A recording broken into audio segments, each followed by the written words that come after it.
ইউনুসের বাংলাদেশ জুড়ে শুধুই কি ধর্মান্ধতার অশিক্ষা, খোদ বাংলাদেশে দাঁড়িয়েই ইউনুসের বিরুদ্ধে গিয়ে এবং এই অশিক্ষা এবং ধর্মান্ধতা নিয়ে তীব্র কটাক্ষ করলেন সেখানকার অন্যতম শিক্ষাবিদ সামিউল্লাহ খান। এই হচ্ছে আমাদের দেশের শিক্ষার দুরবস্থা। এই জন্যই বলেছি, অকারণে বলিনি, আমাদের দেশে কোনো উচ্চ শিক্ষা নেই। হিন্দুত্ববাদীদের বিরুদ্ধে, ব্রাহ্মণ্যবাদী তাগুতি শক্তির বিরুদ্ধে গাজওয়াতুল হিন্দের দামামা বেজে গেছে।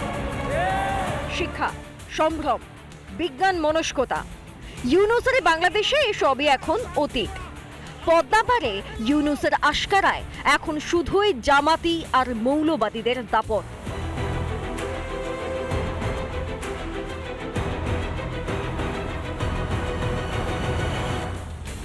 এবার বাংলাদেশে উচ্চশিক্ষার বেহাল দশা নিয়ে ইউনুসকে আয়না দেখালেন বাংলাদেশের বিশিষ্ট শিক্ষাবিদ সালিমুল্লাহ খান। আমাদের দেশে কোনো উচ্চশিক্ষা নেই। উচ্চশিক্ষা থাকলে এই ধরনের অশিক্ষা কুশিক্ষা হয়। অশিক্ষিত থাকা ভালো, কুশিক্ষিত হওয়ার চাইতে। এক অন্ধ আমাদের মতো হাজার হাজার অন্ধকে পথ দেখাচ্ছে, সবাই একসাথে গর্তে পড়ছি।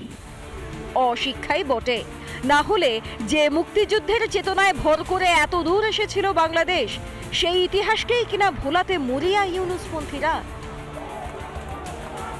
বাংলাদেশকে সব দিক দিয়ে ধ্বংস করে পাকিস্তানের পুতুল বানাতে উদ্যত ইউনুস ও তার পেটুয়া বাহিনী। মানুষের মগজ ধোলাই করে বাংলাদেশকে আফগানিস্তান বানাতে শিক্ষা ব্যবস্থাটাও কবজা করে নিতে চায় এরা। ইউনুসকে যতক্ষণ না বাংলা ছাড়া করা হচ্ছে, মানে বাংলাদেশ থেকে ছাড়া করা হচ্ছে, বাংলাদেশের পরিস্থিতি এরকমই থাকবে। এবং আমি বিশ্বাস করি এই জামাতি, মৌলবাদী, এই মানে সন্ত্রাসবাদীদের আপনি যতই বোঝান, উচ্চ পর্যায়ে আলোচনা করুন আর যাই করুন, এদেরকে আপনারা সায়স্তা করতে পারবেন না। এরা আজকে এমন একটা জায়গায় ধারণায় গিয়ে পৌঁছেছে যে বামন হয়ে এরা ভেবেছে চাঁদ এরা ছুঁয়েই নেবে। ডিপ স্টেট ও পাকিস্তানের চক্রান্তে হাসিনা সরকারের পতন ঘটেছে। ইউনুস জমানায় অশিক্ষা আর কুশিক্ষার রাজত্ব গোটা বাংলাদেশ জুড়ে। ইউনুস শাসনকালের গভীর ক্ষত সারিয়ে কি ঘুরে দাঁড়াতে পারবে বাংলাদেশ? রিপাবলিক বাংলা। বাংলাদেশে হিন্দুদের শেষ করার গভীর চক্রান্ত চলছে, গভীর ষড়যন্ত্র চলছে বাংলাদেশে। এমনকি জায়গায় জায়গায় হিন্দুদের ওপর চলছে নানা রকমের অত্যাচার, সেই ছবি আমরা দেখেছি। এবার বাংলাতেও কি সেই হিন্দুরাই সংখ্যা লঘু হয়ে পড়বে? কারণ রাজ্যের পুরমন্ত্রী ফিরহাদ হাকিমের মন্তব্যে কিন্তু সেরকমই একটা ইঙ্গিত পাওয়া যাচ্ছে। তবে কি এখানেও এপারে কি অবশেষে হিন্দুরা সংখ্যা লঘু হয়ে পড়বে? সিদ্দিকুল্লাহ দেখানো পথেই কি তবে হাঁটতে চলেছেন রাজ্যের পুরমন্ত্রী ফিরহাদ হাকিম? 2 ঘন্টার মধ্যে তোমাদেরকে যদি ভাগীরথীর গঙ্গায় না ফেলতে পারি, রাজনীতি থেকে সরে যাব। যারা দুর্ভাগ্য নিয়ে জন্মেছে, যারা ইসলাম নিয়ে জন্মায়নি, তাদের মধ্যে ঈমান নিয়ে আসলে এটা আল্লাহ তাআলাকে খুশি করা হবে। চীনের সঙ্গে লড়াই করতে গেলে হাম তো हमारा 4 দরকার, হাম তো हमारा 2 হাম তো हमारा 4 হাম তো हमारा 2।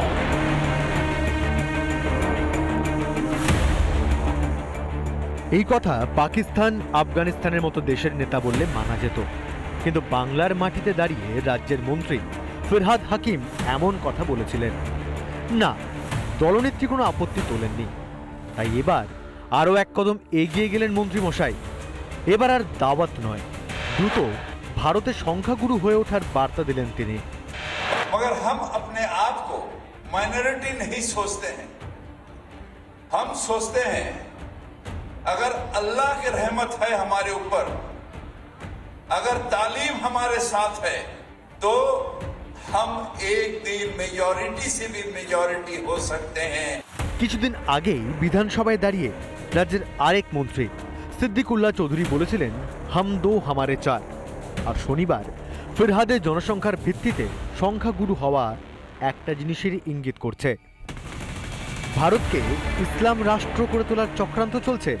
মানে সংখ্যাগরিষ্ঠ হলে সংবিধান চলবে না, সংখ্যাগরিষ্ঠ হলে বাংলাদেশ, আফগানিস্তানে, পাকিস্তানে যা হচ্ছে তাই হচ্ছে। যখন 50% পেরিয়ে যায় ওরা, তখন তো সংবিধান চলে না, তখন মুসলিম পার্সোনাল ল বোর্ডের যে আইন আছে সেটাকে চালু করা হয়। ফিরহাদ হাকিম যে দুধেল গাই, দুধেল গাইদের চেহারাই আলাদা, দুধেল গাইদের খাতিরই আলাদা মমতার রাজত্বে। যে মমতা যে কটা ভোটে যেতেন তার মধ্যে তো বেশিরভাগ দুধেল গাইদের ভোট। ফিরহাদ হাকিমের মন্তব্যের সমালোচনা করে জনসংখ্যা বিজ্ঞানের পাঠ দিল সিপিএম। না জেনে না বুঝে অবৈজ্ঞানিকভাবে কথা বলা। পপুলেশন ইজ এ সায়েন্স, আর পপুলেশন সায়েন্স নিয়ে চর্চা হয়। সময়ের সঙ্গে জনসংখ্যার হার কমতে থাকলে কি হতে পারে তা টের পাচ্ছেন বাংলাদেশের হিন্দুরা। কট্টরপন্থীরা চায় হিন্দুদের দেশ থেকে নিশ্চিহ্ন করতে। ভারতেও কি সেই স্বপ্ন দেখছেন ফিরহাদ হাকিম, সিদ্দিকুল্লাহ, হুমায়ুন কবিররা?